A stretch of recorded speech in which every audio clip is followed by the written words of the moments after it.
matin.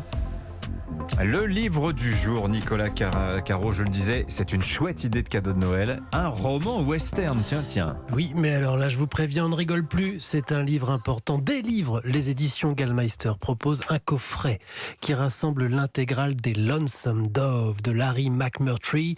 Lonesome Dove, ça fait partie de ces romans qui vous sont conseillés par un copain qui vous dit ça va te plaire. C'est ce qui m'est arrivé il y a une dizaine d'années. Un copain donc qui me passe les Lonesome Dove en 2 tomes. Ouais, Lonesome Dove, la colombe solitaire donc. C'est un western. Absolument. L'histoire d'Augustus McCrae, vous pouvez l'appeler Gus, et Woodrow Cole, 2 anciens Texas Rangers qui ont dû pas mal bourlinguer déjà dans les guerres indiennes, contre les Comanches en particulier. On est à la fin du 19e siècle. Ils sont à Lonesome Dove, une petite ville du Texas à la frontière du Mexique. Ils ont rangé les colts.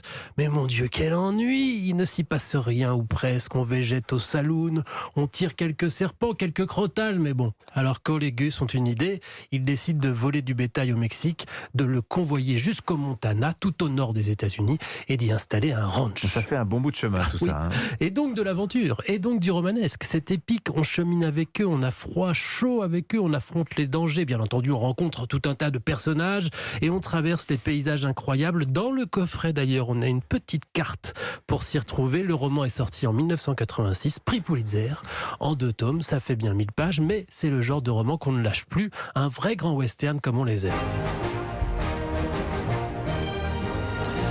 Voilà, puis il y a 3 autres livres avec La Marche du Mort, Lune Comanche et Les Rues de Laredo qui étoffent l'univers avant et après chronologiquement.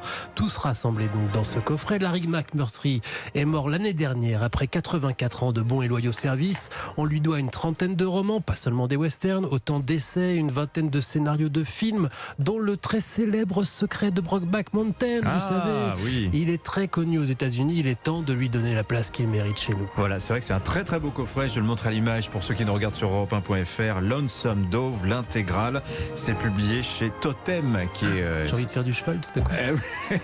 C'est ça. Il y a des étoiles de shérif sur le coffret, magnifique.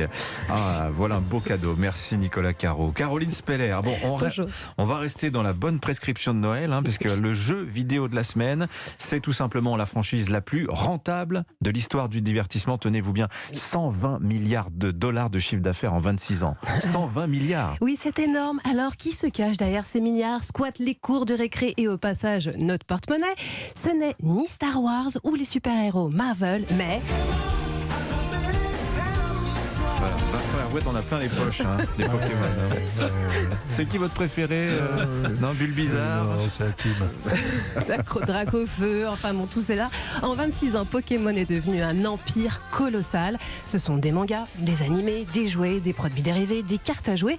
Mais à l'origine, tout a commencé avec 2 jeux vidéo sortis sur Game Boy, la première console portable de Nintendo. Et depuis, il s'est écoulé plus de 440 millions de jeux Pokémon. Le jeu était sorti avant le dessin animé, ça c'est quand même ça qui est intéressant. Alors à l'approche de Noël, je suppose qu'on ne va pas échapper une fois de plus à la folie Pokémon. Eh ben non, pas cette année, car vient de sortir sur Nintendo Switch Pokémon Écarlate et Pokémon Violet. Et depuis 9 générations, c'est toujours le même principe, à savoir un jeu décliné en 2 versions avec leurs propres Pokémon exclusifs et l'exploration d'une région du monde Pokémon pour devenir maître Pokémon et en affrontant d'autres dresseurs Pokémon. Dites Europe 1 à chaque fois que vous dites Pokémon, je crois qu'on y est.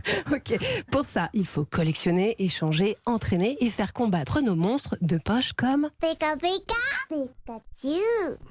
Voilà, et en seulement 3 jours, M'énerve. ce nouveau Pokémon, oui, il est paru la semaine dernière, il s'est vendu déjà à plus de 10 millions d'exemplaires dans le monde. C'est même le plus gros lancement d'un jeu Pokémon et encore plus... Jusqu'au prochain. Jusqu'au prochain et encore, et c'est même le plus gros lancement de toute l'histoire de Nintendo. Alors ce succès est dû au fait que ce nouvel épisode se déroule dans un monde totalement ouvert.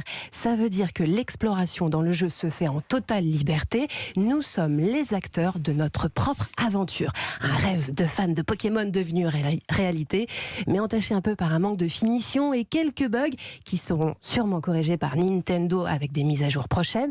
Mais une fois Pokémon Écarlate et Violet en main, la magie et le charme bon enfant de Pokémon opèrent encore une fois. Lequel est le mieux ?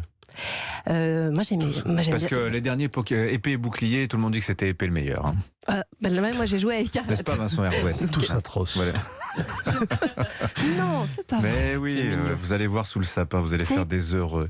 Merci Caroline Speller, merci Nicolas Caro, merci Vincent Herouette. À demain, il est 7h51.